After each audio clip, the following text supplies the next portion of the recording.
Awesome. Good morning, good morning, good morning. We want to start today's conference with a reading of the land acknowledgement co-authored by the Muwekma Ohlone Tribe and Native American Student Development. We recognize that Berkeley sits on the territory of Huchun, the ancestral and unceded land of the Chichenyo-speaking Ohlone people, the successors of the historic and sovereign Verona Band of Alameda County. This land was and continues to be of great importance to the Muwekma Ohlone tribe and other familial descendants of the Verona Band. We recognize that every member of the Berkeley community has benefited and continues to benefit from the use and occupation of this land since the institution's founding in 1868.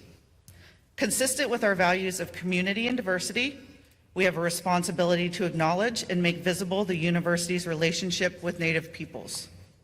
By offering this land acknowledgement, we affirm Indigenous sovereignty and will work to hold the University of California, Berkeley, more accountable to the needs of American Indians and Indigenous people. Thank you so much for your attention. My name is Angela Stopper. I'm the Chief Learning Officer at Berkeley and the Director of our People and Organization Development team. I'm also the program sponsor of this amazing event, the Next Opportunity at Work Conference.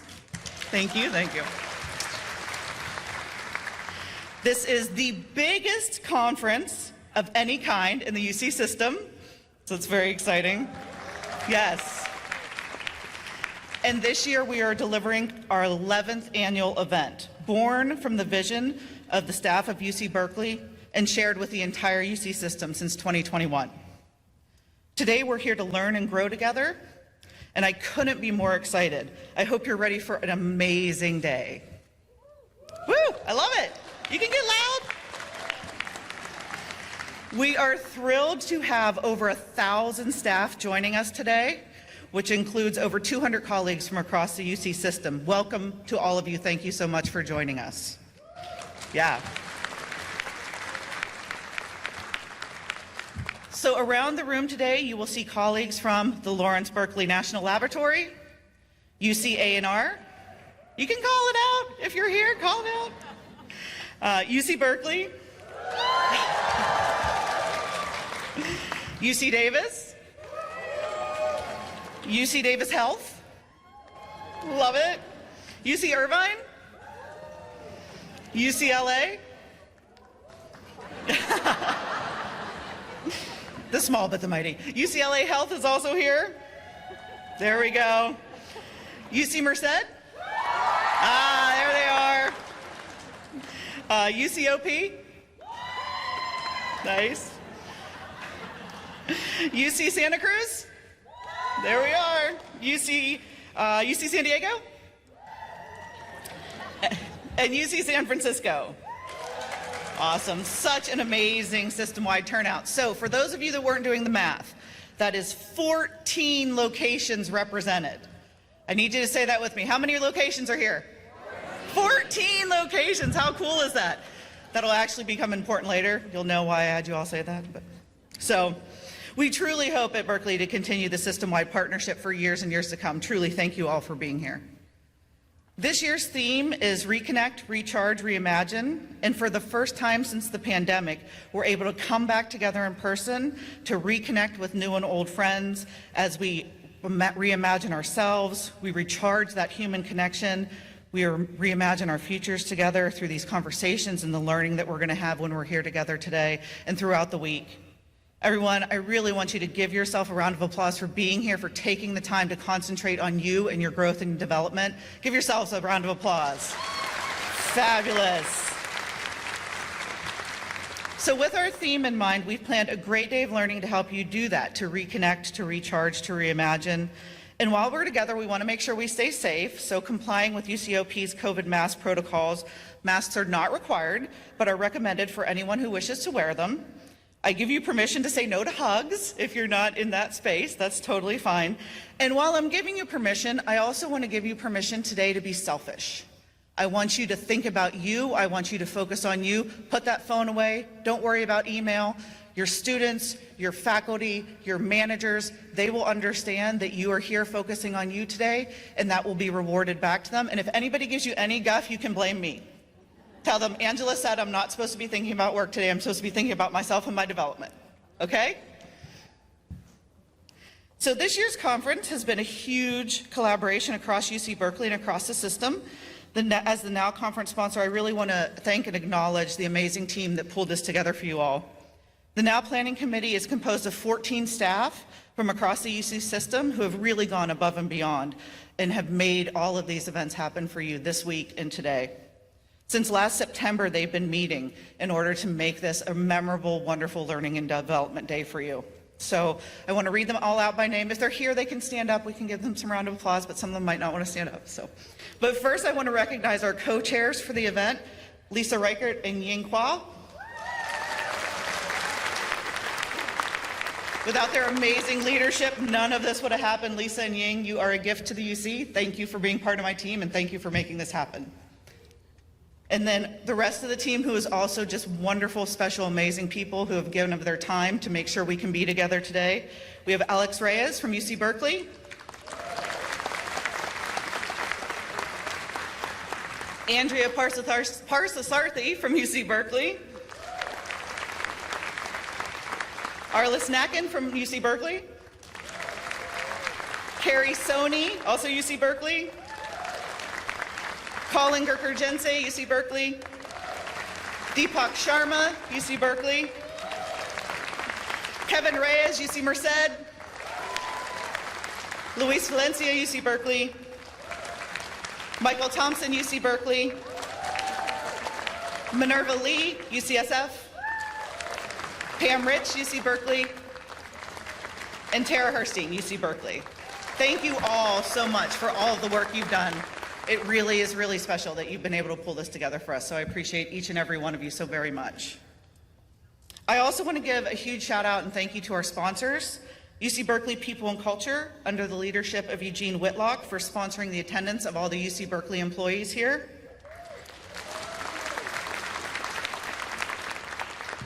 The UC Merced Staff Assembly, for being our sponsor, our scholarship sponsor, and sponsoring the attendance of 85 staff from UC Merced. Thank you so much for your partnership. UC Berkeley One IT, our Sapphire sponsor. Thank you so much to that team for helping to make this vision real. And then our other sponsors, UC Berkeley, the Division of Student Affairs, Berkeley English, Cal Athletics, Kat Mellos, our amazing afternoon keynote speaker, Farmers Insurance, the Claremont Club and Spa, and the Gallo Center for the Arts. Big thanks to all of our sponsors. We couldn't do this without you.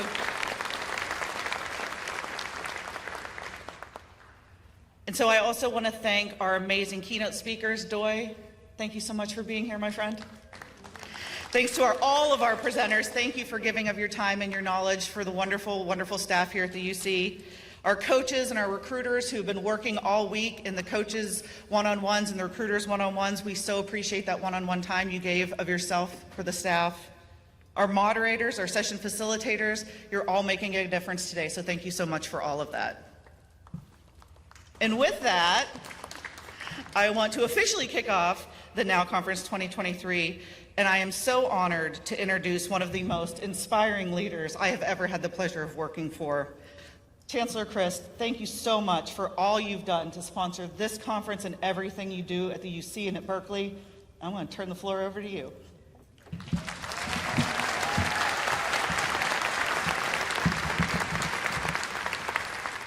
Thank you, Angela.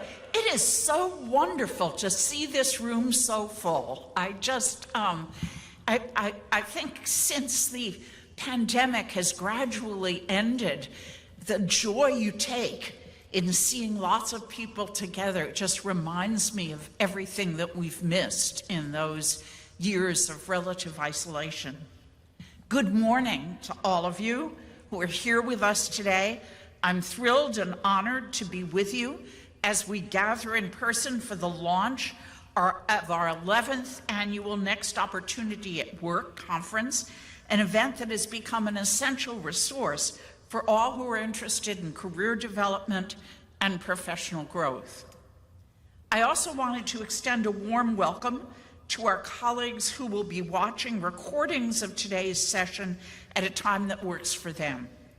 Accommodations like those, along with the flexibility and options we now have at our disposal in the new era of hybrid work environments, are all part of the ongoing changes we're witnessing and experiencing in the workplace. These changes are part of what make the theme of this conference so timely and germane: reconnect, recharge, and reimagine. Implicit in that theme is the recognized need in all of us for reflection and renewal in the wake of an unprecedented period of both challenge and opportunities. So get ready to dive in and explore. This is your day, your time, to think about and discuss how you want to develop your career journey, to carefully consider where you want to be in your professional lives and how you want to get there. It's a rare opportunity, and it's little wonder that the number of staff participating in this event has tripled since its inception in 2012. It's simply wonderful to be together today with more than 1,000 colleagues from campuses across the UC system. I want to express my profound gratitude and respect for all of you. The continued strength and the excellence of our university depends on your individual and collective capabilities. I know that each and every one of you has been affected both personally and professionally by the challenges of recent years, and your presence today is an ode to your perseverance, a vote of confidence in yourselves and this amazing university that we're privileged to be a part of. Your resilience and resourcefulness are the reasons why, in so many ways, I believe our university is emerging from these extraordinary years stronger than ever. Thank you for everything you're doing to keep our campuses, health centers, labs, agricultural and natural resources, and system-wide programs operating with care, compassion, and competence.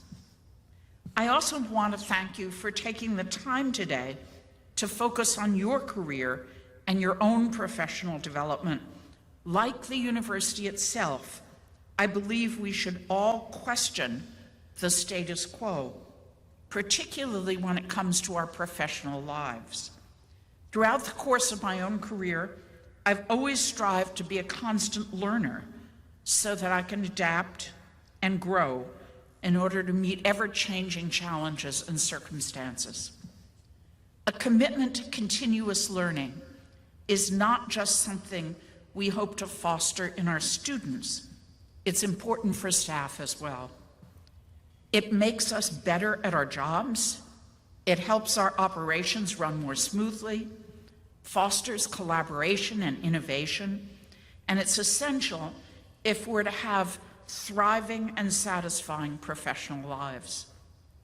This is what today is all about, a day dedicated to your growth and your continued ability to thrive and find satisfaction in the workplace by stretching out and expanding your experience. I'm certain the offerings on today's program are excellent. I'm certain they will help you identify and sharpen your strengths, advance your career, and build your network. When our staff thrive as individuals, the university, and by extension, the greater good, benefit as well. It's the rare and quintessential win-win-win. This is prime time for this public university. And if we're to rise to the occasion, as we always have, if we're to move forward in support of the greater good, as we always have, nothing could be more important for the institution, our campus communities, and ourselves than to reconnect, recharge, and reimagine. There's no community of colleagues I would rather do that with, and there's no place I would rather be. I hope and believe you feel the same way. And now I'm delighted to introduce UC President Dr. Michael Drake, who's prepared a brief recorded message for you. And go Bears!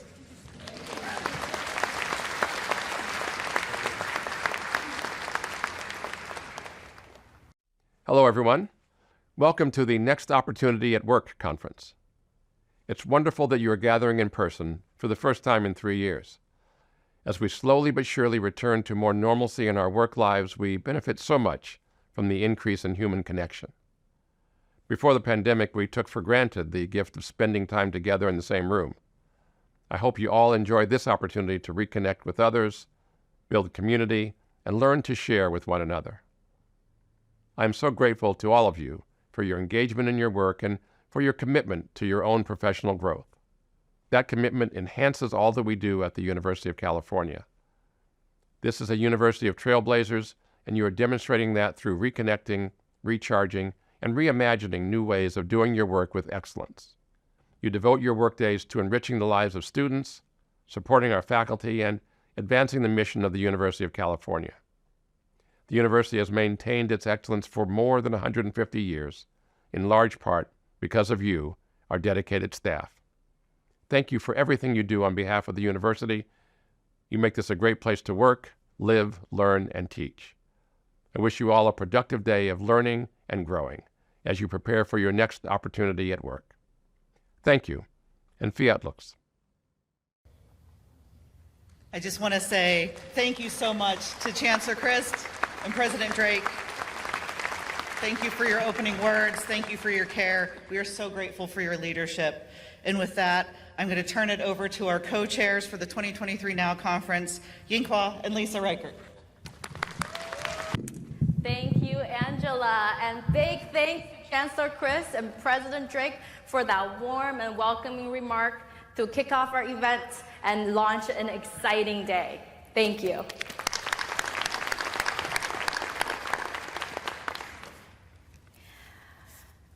My name's Yinghua, and this is my colleague, Lisa Reichert, and we are both the co-chairs of this year's Conference Planning Committee. We are also on the Berkeley People and Organization Development team as part of UC Berkeley People and Culture. And on behalf of Berkeley People and Culture, we just want to welcome you and thrilled to offer you an exciting event and full days of career development and learning. What a week has it been already with our pre-conference offerings as part of Coaching HQ. Anybody been to the Coaching HQ offerings here? Yeah. So far, we had 70 one-on-one talent acquisition appointments, 337 one-on-one career coaching appointments, 24 group coaching sessions, 3 webinars. And with more coaching offerings tomorrow, we're going to close out this week with 1 more webinar, 8 more group coaching sessions, and 104 confirmed one-on-ones.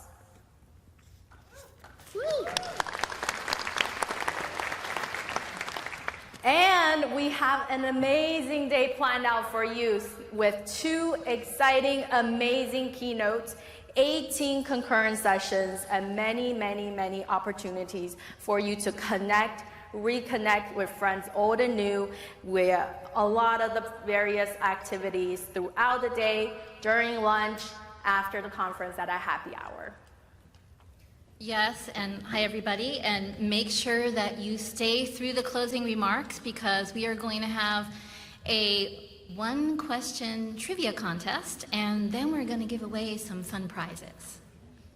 Yeah, make sure you come back for the afternoon. So Lisa, there are so many exciting events today. What are you most excited about?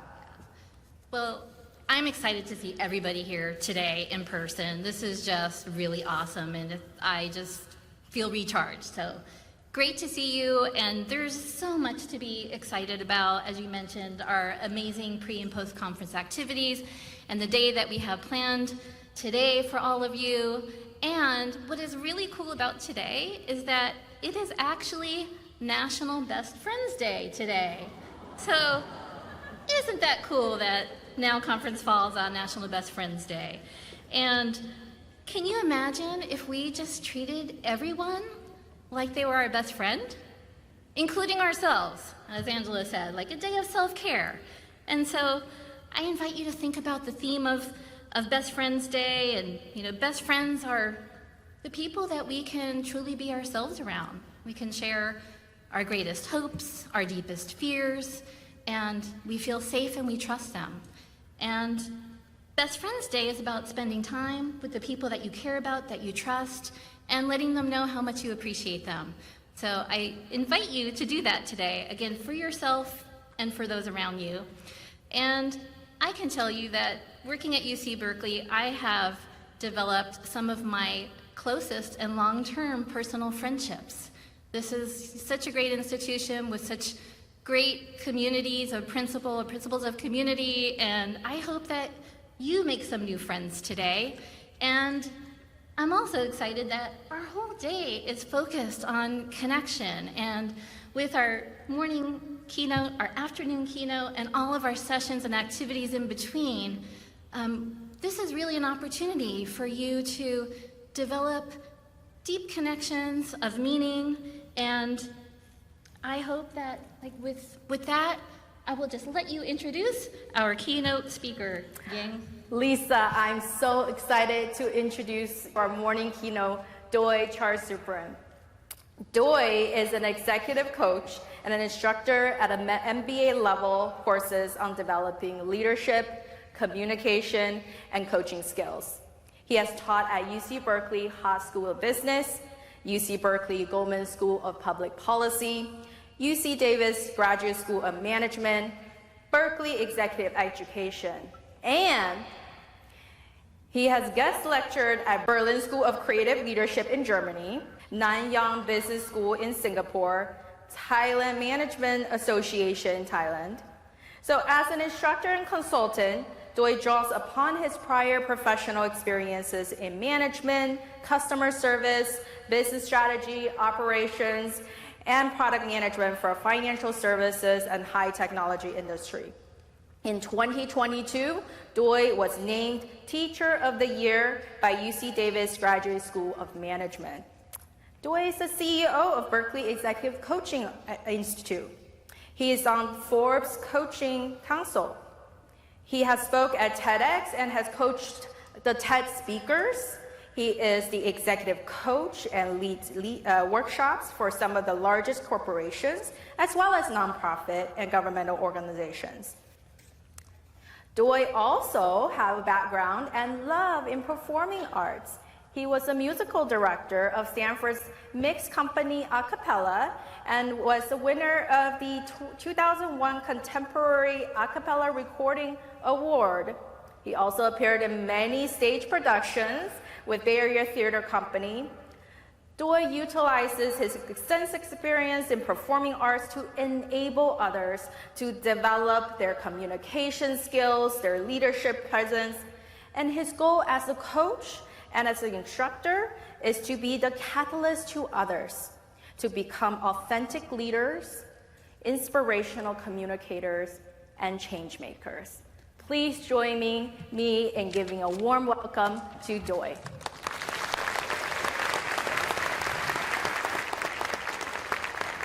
Good morning, everybody. Good morning.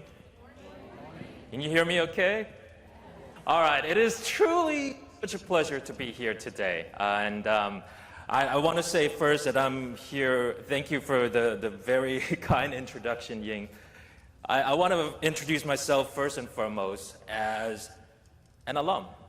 And yes, I teach there now, I work at, within the UC system, but really, first and foremost, I studied there as a student. I did my MBA at Haas, graduated in 2011, and my time there in the program really changed the trajectory of what I ended up doing with my career and pretty much like the rest of my life. I loved my time at UC Berkeley so much that I'd literally never left. Because after I graduated with my MBA degree, I started to really look at education and leadership development and coaching as, could this be what I end up doing for my career. I spent the earlier part of my career in finance. But something in the time, in that space, that really allowed us to reconnect and explore more of who we are and what is it that we actually want to do in the world. Opened my eyes to a whole new possibility of what I can do. And so I'm here now. But all I want to say is, the path that gets us to where we are today sometimes starts in ways that maybe you didn't even expect to happen. You didn't expect it to happen. I also want to make sure that I give a shout out. In addition to the high school of business, I also spent a lot of time with the Goldman School of Public Policy. Yeah, okay, there we go. I also love teaching at UC Davis at all. Anybody? UC Davis? There we go, okay. And I had a chance to do guest lecture and guest speaking at different campuses, including UCLA. Where's UCLA? Okay, there you go, I hear you.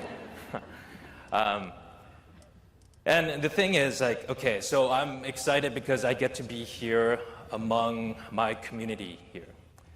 And I'll also be completely honest that I was super nervous coming into today as well. Why am I super nervous? Because you see, I'm one of those people who, if you invite me to a dinner party or some kind of social gathering, my question to you would be, who else is coming? Okay, I know that laugh, so you know what I'm talking about. Because call it my introvertedness, or just the fact that what I like to describe as I'm affected by people's energy a lot. And that's helpful in my line of work now, because when we talk about empathy and ability to really understand how somebody feels and pick up on their energy, right? That's helpful there. But at the same time, I'm also aware that who I'm with and certain surrounding can really affect my energy. So, so I kind of need to know who's going to show up too. So imagine when I was invited to this conference. There's over 1,000 of you, so it doesn't really help to know who else is coming because all of you are here. And anybody who, this is the first in-person conference you've done in a while, show of hands. Okay, good. So I'm not alone, right? I mean, the past few years, because we've been doing so much online, let's just face it, sometimes we're a little out of practice with in-person interaction. So if you're sitting there or walking in this morning a little bit nervous about what's going to happen today, I want you to know that you're not alone. And so as we're talking about this topic of connection, and in general, human connection, I want you to know that I'm coming to the talk here this morning not as somebody who's figured it all out. I'm still trying to figure it out. And, I'm here to share what I've figured out so far, based on the past decade or so of my research and to work with a lot of people who have really done a lot of work to understand this. And the more I work with leaders and executives, I realize that I'm not alone. Ying mentioned earlier that I'm an executive coach too. So when I work one-on-one with these leaders and these executives, they bring a lot of topics into the coaching session. And I want you to guess what is the number one most common challenge that they all face, regardless of industry, regardless of how big, how small the organization is. The number one challenge. Any guess? What was that? Yes. Relationships, people. Do I want to figure out what do I need to do in my work with this person? This is a challenge right here. Doesn't matter how successful you are, doesn't matter how much you figured out in terms of how to lead organizations and do these great things. The number one most common challenge is still, what do I do with people? And when we talk about human connections, and I'm trying to think of examples of people who have really figured that out, I want to introduce my teacher, Dr. Angeles Arian. Dr. Angelise Arian was one of those people who dedicated her life really as a cross-cultural anthropologist to try to understand what is it that when we bring people together in a community, in a society, what is it that allows us to be able to connect with one another and create meaningful relationships? What's at the heart of that strong connection? And literally with any opportunity that you have to connect with someone, what is it that creates that impactful connection? Now, Angelise Arian was one of those people who, I'll give you an example of how she connects with people. I was doing this year-long class with her on studying some of the concepts that I'll be talking about today. And she has hundreds of students, right? And we meet once every other week or so throughout the year. And whenever there's a break, a little bit of a check-in, like we'll go up and say hi to her, and she'll always like show up. She's one of those people who, when you're in front of her, it's like you're the only person in the world. I'm trying to do that with you right now. I don't see anybody else in the room but you. Like she's one of those people who literally will look at you and make you feel like, wow, you're the center of the universe in that moment. And then not only that, she has this ability to actually remember the things that we talk about. Like once I shared with her that I was in the process of trying to figure out what's next in my career and what I wanted to do, so I was going out and interviewing for these opportunities, right? And I shared with her at the end of one class that, yeah, the big thing that's coming up is I got this interview that I'm going to do. A few weeks later, when we come back for the next class, I see Angie. I called her Angie. It's like, hey, Angie. And she looked at me, same thing, with those eyes, like, hi, Joy.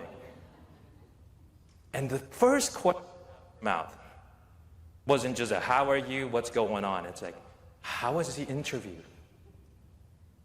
And at first, I literally was shocked, like, you actually remembered that I shared that. And her ability to really pick up on the thing that is important for me and honoring it.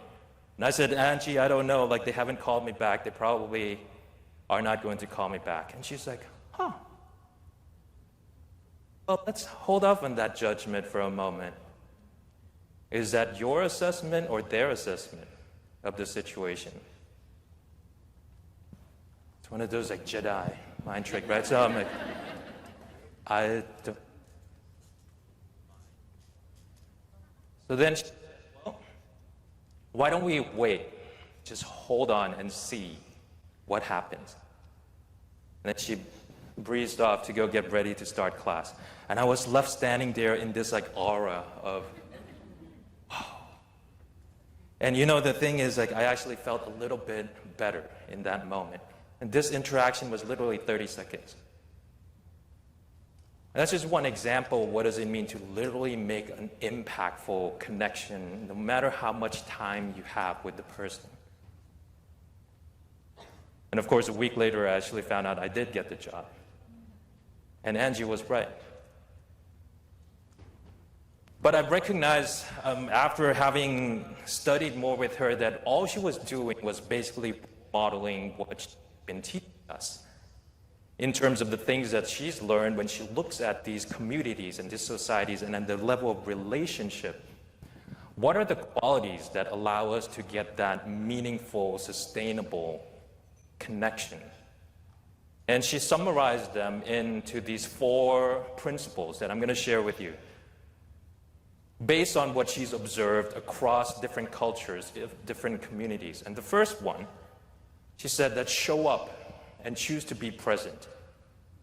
It's first and foremost at the heart of any meaningful, impactful relationship. You got to be willing to show up for the other person. You got to be willing to show up for one another. It's like all of you. You're here, you've shown up. But then the quality of how you show up also matters. What does it mean to choose to be present? Of all the things that you could be paying attention to right now, that you're being fully present for this person. Angie is definitely somebody who did that all the time with whoever she's talking with.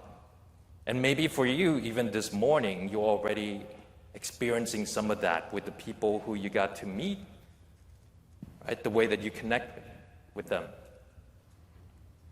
See, it's hard, especially in today when there's a lot of things going on and we're trying to juggle so many things on our calendars and the list of priorities and what does it mean to show up and choose to be present. Some of us are planners, so we think way ahead into the future, constantly planning about what's happening next. Some of us are dwellers. We dwell about what happened already in the past. Some of us multitask and do both, the planning and the dwelling, right? It's really hard to be fully in the present. Me too. So at this moment now, I want to invite you to even just, for a moment, take a deep breath and make a choice to fully arrive into this space. You heard Angela already say that let today be a day that you really get to do something for yourself. You are here now. I know you got a lot of things going on, things you have to do, but you are here now. Take a moment to really arrive and be here. And that the people in front of you, including if you just look around your table for a moment, that these are the right people for you to be with this morning. I'm so glad you're here. We are here together. You know, when somebody asks me, like, so Joy, who else is your role model of show up and choose to be present? And honestly, the best example and the loves of my life are actually my two dogs. I mean, if you have dogs or pets, you know what I mean, right? You come home from a long day of work and you're like, oh, totally not paying attention. You're like, whew, you're home. You're literally the best thing in the world. And like tails are wagging, right? And it's like their full presence there for you the whole day. I want us to channel a little bit of the spirit today with the time that we have. That what does it mean to say, whoever's in front of me, I'm so glad you're here in front of me. Now, if we're fully present, then we can do the second principle, which is pay attention to what has heart and meaning. I gave you an example of Angelise Arian as someone who always seems to keep track of what's important for the person and literally pays attention to that. When we're paying attention to what has heart and meaning, what's important, it shows up in the way that we engage with the person in the conversation. It even shows up in the way that we see the world around us. Several years back, when there was this phenomenon of the book, anybody read The Secret? Yes. Manifest and envision when, so if you really get clear on what is it that you're looking for, you're going to see it. Now, the law of attraction, I'm still exploring what that actually looks like. But what is true, though, that I've noticed is that when I'm paying attention to what is it that I'm looking for, you tend to notice it more as you go about your day. So if you think about the kind of ideal job you want to find, so then as you're reading postings and emails, right, and social media and all the things that people are talking about, you naturally notice and hear and see more of those things. Like, wait, that's exactly what I was looking for. But that's because we're paying attention to what's important. And it's the same thing in our connection with people here. If we go into it today in any conversation and say, the goal here and the most important right now is you, and I want to get to know you, I want to connect with you. If that's what you're looking for, you're going to see that. In coaching, we call that you're going to see openings. When somebody is sharing something, you're going to hear certain words, what they're saying, the opening of the heart and the connection. If you listen and look for it, you're going to find it. So I invite you today to even be thinking about, as you're listening, maybe even to what I'm saying right now, what has heart and meaning for you?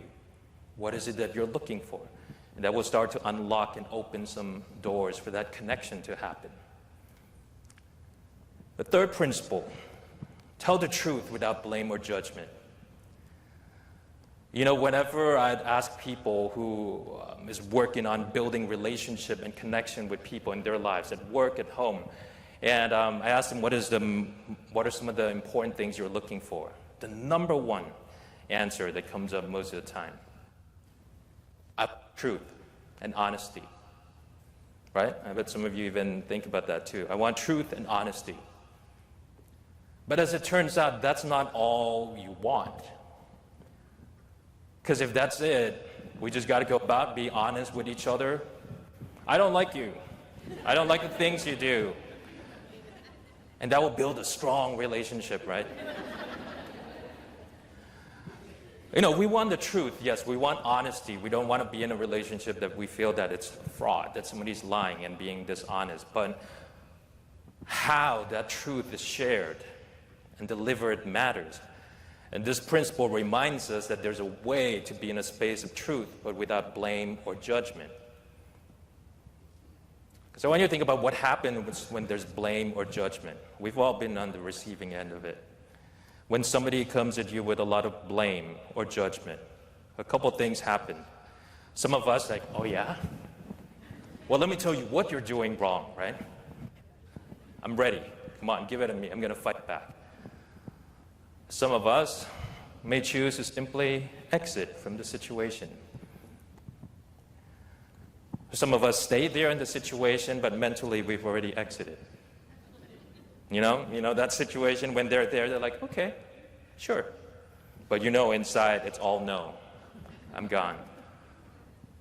So this fight or flight response tends to happen when there is that blame or judgment, which is the opposite of what we want when we want to be able to build a bond and connection. In a way, we're trying to figure out how to not break that bond. Whatever it is that we need to talk about, whatever it is that we need to deal with, let's meet at a place of truth without blame or judgment. Because that's a signal to the other person to say that we got to talk about this, but this relationship is important.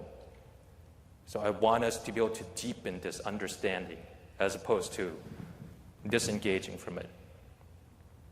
So throughout today, here's a practice that I invite you to try. Truth without blame or judgment simply means replacing any kind of blame or judgment with a sense of curiosity. I have a practice that I said, if you just replace judgment with curiosity, it would help you already lean into this. So let's say you hear somebody say something, maybe you've already heard me say something that you're thinking in your head like, no, don't like that. What a stupid comment. We call that the voice of judgment. And all we got to do is replace that with a voice of curiosity to, interesting. Not what I would have thought to ask or say. But even that mindset of removing it from, well, that's a stupid question, to interesting question. Once you replace it with that voice of curiosity, the things that come out of your mouth afterwards and what you say to them will shift. So you get to practice a lot today in dialogue. Whatever you hear, whatever you're thinking, if you ever sense that voice of judgment, just replace it with a voice of curiosity. I wonder why. And lean in with that. And that sets us up for the final principle of being open to outcome, not attached to outcome. You know, what we notice too, what breaks relationship and connection is this attachment to what actually happened. Maybe it's not the ideal outcome you want. Maybe it's not what you had hoped was going to happen in this connection. Maybe they even did something that made you not feel so good. An important step in really rebuilding, reconnecting is our ability to forgive. Our ability to give the person another chance. That's a form of being open, it wasn't ideal, but I'm going to be open to the fact that we can move forward together. Something happens, we can look at it and say like, well, this wasn't the ideal outcome, but how do I take whatever happened and move forward with it? Open to outcome, not attached to outcome.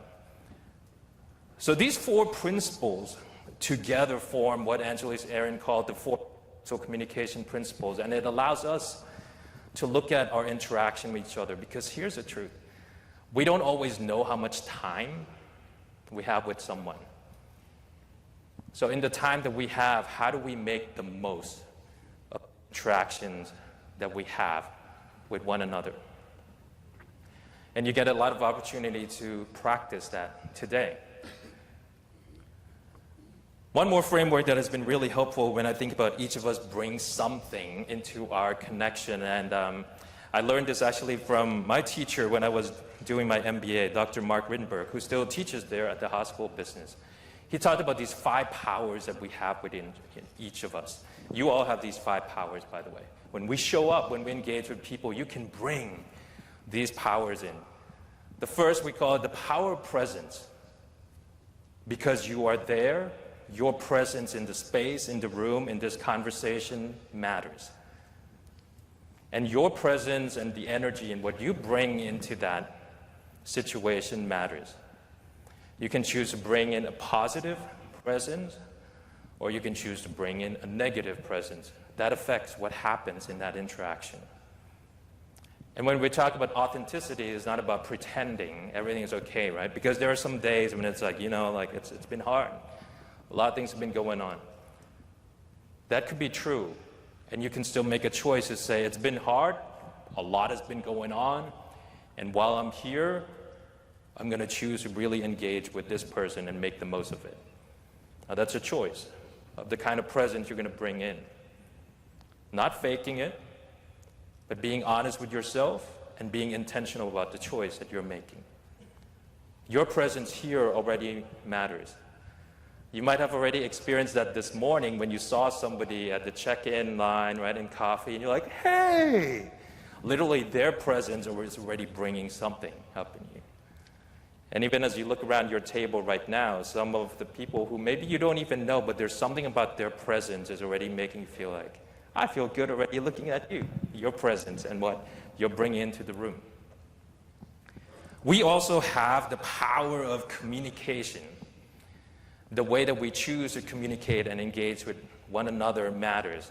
When we talk about communication, it's not just speaking, but it's especially even more important when we're listening. Are you the kind of person who, when you communicate with someone, it makes the person actually want to lean in and engage more and keep the conversation going? Or are you the kind of person who, the more you communicate, the more the other person wants to disengage and run away and say, I'm going to go get another drink. But this is a choice. And there are many styles of communication, but asking ourselves, am I communicating in a way to build connection or not? You have that power too. The power of knowledge and what we bring into that conversation. And when I talk about knowledge, yes, sometimes it's technical expertise, skills. Depending on the setting, sometimes that's exactly what's needed. But I'm even talking about knowledge in terms of your own thoughts, ideas, what you've learned through your own lived experiences, your stories. Sharing that could also help someone in that conversation, at the very least help build connection. When we know more about one another and know more about the person, it helps us connect to the person better. So what do you bring into that conversation to allow them to get to know you also matters. And the power of conviction. We are impacted when somebody walks in with a lot of determination, a lot of passion, a lot of clarity on what they believe in, what's important for them. And somebody cares, all this is a form of conviction. You feel it, and it affects you. Maybe as the day goes by, you're starting to your attention's starting to wane and you're starting to lose your focus, but I promise you, if you're sitting next to somebody who's determined to be I'm going to really make the most of this, I'm going to engage, it's going to impact you also. So lean into that and even say, what can I bring in terms of my conviction that could help impact others around me? And last but not least, your power of intention matters. So that's why I said earlier that if your intention is to connect and you engage with the person to say that I'm going to be here to connect, the person's going to feel it. And because of your intention doing that is going to also impact them also. You know, when we think about these 5 powers, And we think about how this shows up in who we are and in our space, and in all of you who are already here. I'm going to start with this power of knowledge and conviction. And a great example of how you bring this in, I actually think about this TED Talk I heard from Amanda Gorman. If you haven't seen it, I highly recommend checking out this talk. She started her talk by asking the audience, whose shoulders do you stand on? And what do you stand for? Such a profound question, and even like allowing us to think about that helps us to even answer the question of what is it in our power of knowledge and what we've learned and through whom we've learned that can we bring into literally each situation when you show up, right here. And what do you stand for? What is that conviction? You know, when I heard those questions and I reflected on my journey, I thought about a lot of people in my life. But one important influence for me is actually my mother. That's me, by the way. My mother's in the back, my sister, my brother. This picture was taken when I was about 8 years old. It was the first time ever in my life that I got to come here to America. My mom was working for the United Nations at the time, so she got assigned a post here, so we all came here as a family. That was also the first time I learned what it meant to be a foreigner, an immigrant, someone who spoke a foreign language, right? All these concepts that was foreign to me when I was growing up. So on the language front, one of the things that earliest challenge is literally learning how to introduce ourselves. So the first day of school, when my mom gathered all of us together, she handed me a sheet of paper and it had this word on it. She said, this is how you write your name. So when you show up to school, when the teacher asks you to write your name, this is how you write it. I said, okay, Mom, I got it. Sure enough, the first thing we had to do when we got into the classroom, our second grade classroom, the teacher was like, okay, there are some new folks in the room, so today we're going to start by introducing ourselves. And she handed each of us a sheet of paper, pencil. I had no idea what she said. I was like, well, there's one word I know how to write, so here we go. Fortunately, the right answer. When it got to my turn, I stood up and said, joy, and I sat right back down. And my dear teacher looked at me and said, what about your last name? Yes, exactly. This is my last name. First of all, I didn't even know what she asked me to do, but I'm hearing my classmates giggling, right? And I'm looking around and I notice everyone has 2 lines of names, so I'm like, oh, last name. And the teacher was trying to be helpful, so she went and grabbed the notepad. She was like, well, let me see. Your last name is... You're fine, next. I was so embarrassed. Everyone thought it was funny, but I felt so embarrassed. And then the rest of the day, didn't talk to anybody, didn't engage with anyone.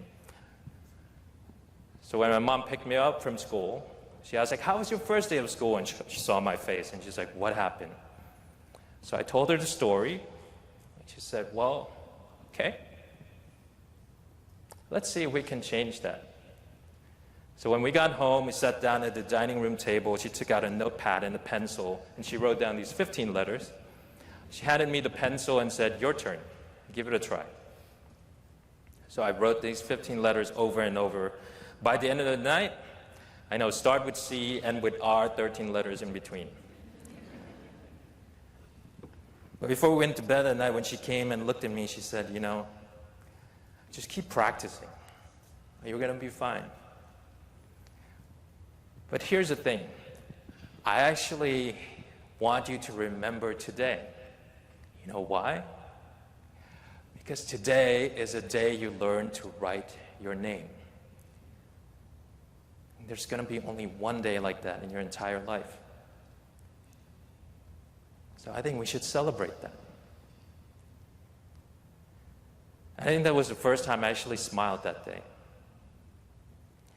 Because the gift that my mom gave me that day is this ability to understand that it's not just about the things that happen to us. There are going to be things that happen to us all the time, but what we choose to do each day in that moment, that becomes the story that we get to remember about that day. And it reminds me again, like the importance of this power of intention that we're talking about. And so as I close off my talk here to you today, as you start your day, I want to ask you this question. What's the story you want to tell about today? Because the good thing is we're just starting the day now. And when you look back on today later on, what do you want to be able to tell people about what you got out of today?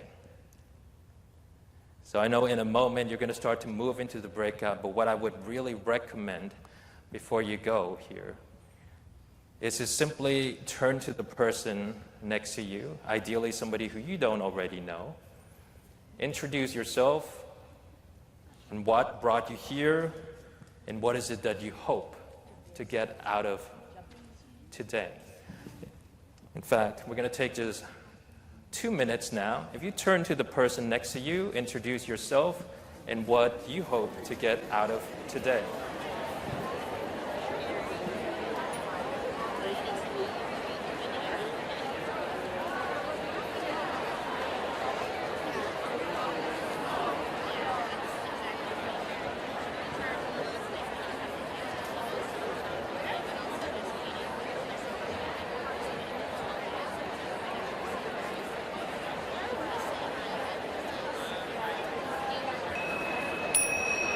All right.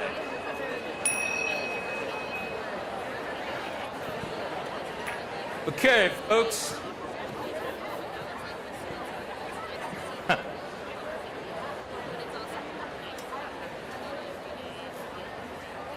This is just a warm-up. And if you're thinking, wait, I didn't even get to talk to these other people yet. Good thing we're just starting the day right now. So I invite you to continue to show up today, choose to be fully present.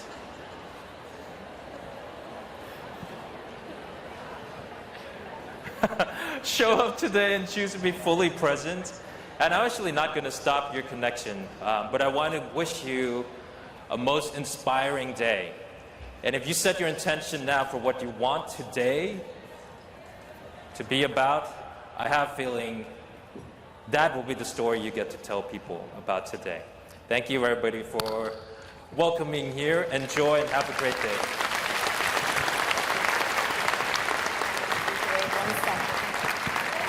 For Joy Charnsupharindr. We have a little thank you from the planning committee. Thank you so much for being with us today. Thank you. Appreciate Have a it. great one.